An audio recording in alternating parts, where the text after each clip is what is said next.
Hello and welcome back to Westferry Times. Really glad you could join us today. We're going to be digging into something that's caused quite a stir lately, the UK's new visa restrictions.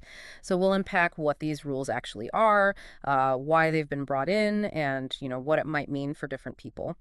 And to guide us through all this, we're joined by an expert in the field, James Carter. He's a senior immigration policy analyst with, well, over 20 years of experience analyzing these kinds of policies. Welcome. Thanks for being here for this deep dive. Thanks for having me. It's good to be here. Great. So maybe let's start at the beginning. Could you give us an overview? What exactly are these new restrictions the government's announced? Certainly. The government has brought in some stricter controls, primarily targeting visa applicants from certain countries. These are countries identified as having, well, higher rates of visa overstays, people staying longer than their visa allows, and also more asylum claims. The specific countries mentioned are Pakistan, Nigeria, and Sri Lanka. And the stated goal here is to cut down on what the government sees as people using work and study visas as a kind of backdoor route to then claim asylum in the UK. Right. I see. So what this means in practice is that applicants from these nations, they're going to face much more scrutiny. We're talking more detailed checks on financial documents, looking into potential ties to smuggling networks, things like that. And what's the main justification why these particular changes and why focus on those nationalities? Well, the government's core argument centers on the number of asylum claims from people who, first entered the UK perfectly legally, often on things like work or study visas, but then stayed beyond their visa's expiry date. They've cited a figure something like 40,000 asylum claims in 2024, which is around 37% of all claims that year came from individuals in that situation. 37%. Wow. That's quite a statistic. And it does make you think, is that purely a visa issue? Or does it say something about the routes available for asylum seekers? That's a very pertinent question, yes. Yeah. Does the system itself create this situation, or are the designated asylum routes perhaps not fit for purpose? It's complex. Definitely complex. Now, thinking about the timing, there's always a political dimension, isn't there? How much is the current political climate playing into these decisions? Oh, absolutely. There's a significant political backdrop here. You have the current Labour government, which has been, well, feeling the pressure, especially after losing ground to the Reform Party in some recent local elections. Right.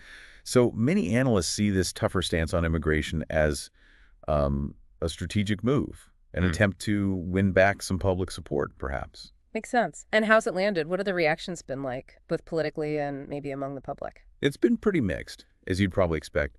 On one side, you have people who feel these measures are necessary, for national security, for better immigration control. They see it as common sense. But then there's also quite strong criticism. Groups like the Refugee Council, for instance, have raised serious concerns. They argue that targeting specific nationalities like this is, well, discriminatory. Discriminatory. And that it could end up blocking protection for people who genuinely need asylum, who are fleeing persecution. So a real divide there.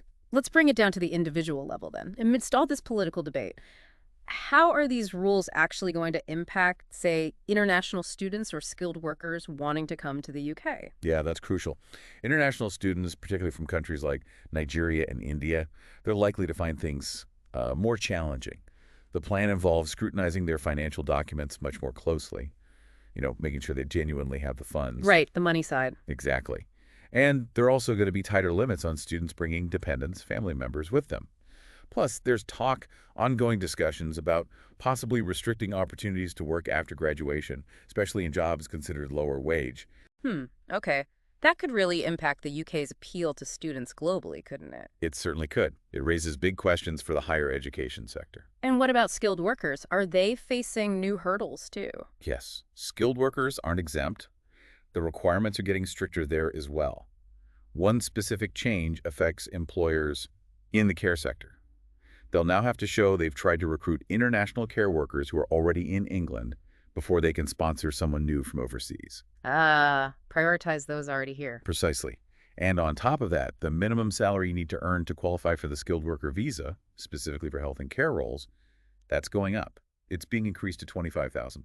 £25,000. Okay, these are definitely significant changes across the board.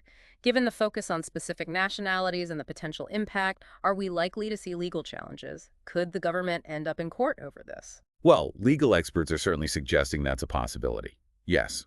The main argument would likely be around discrimination. Focusing enforcement or stricter rules on specific nationalities could be argued as violating principles of equal treatment, which are pretty fundamental in human rights law. Right, the non-discrimination principle. Exactly. So challenges on those grounds are definitely anticipated by some. And beyond the strictly legal side, what about the ethical considerations? What are the concerns there?